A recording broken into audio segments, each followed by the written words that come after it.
शिवसेना नेमकं प्रकरण काय आहे हे अजूनही विरोधकांना कळलेलं नाही आणि त्यांच्या कळण्याच्या पलीकडचं आहे.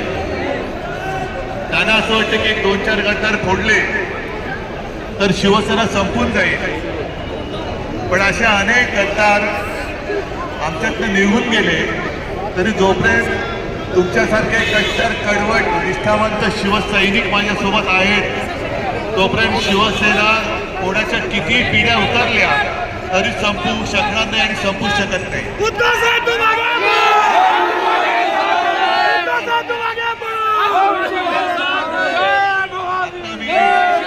यवतमाळला चाललेलो आहे, पण मी तुम्हाला वचन देतो की तुमच्यासाठी खास नागपूरमध्ये मी आल्याशिवाय राहणार नाही.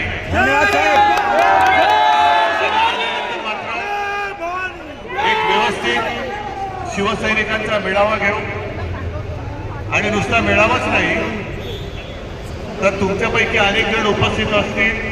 आपण काही वर्षांपूर्वी कस्तुरचंद पार्कला सभा घेतली होती आणि कस्तुरचंद पार्क ओसंडून वाहत होते. हे अनेकांनी मला सांगितलं होतं की तुमचं मैदान चुकलंय, म्हणजे आमचं मैदान कधीच चुकत नाही. आम्ही ज्या मैदानात उभं राहतो ते मैदान ओसंडून वाहतं. आता मला कल्पना नाही की तेवढं मोठं मैदान नागपूरमध्ये ह्या सरकारने शिल्लक ठेवले की नाही. शिल्लक ठेवलं असेल तर मी त्या मैदानात येणार आणि त्या मैदानामध्ये पुन्हा एकदा त्या सभेची आठवण होईल अशी प्रचंड जाहीर सभा आपण येत्या काही दिवसात घेऊ. पाऊस सुरू होतोय मला कल्पना आहे, पण पुढच्या महिन्यामध्ये किंवा किशोर सतीश हवे मी येतो आणि शिवसैनिकांचा एक प्रचंड मेळावा आपण घेऊया.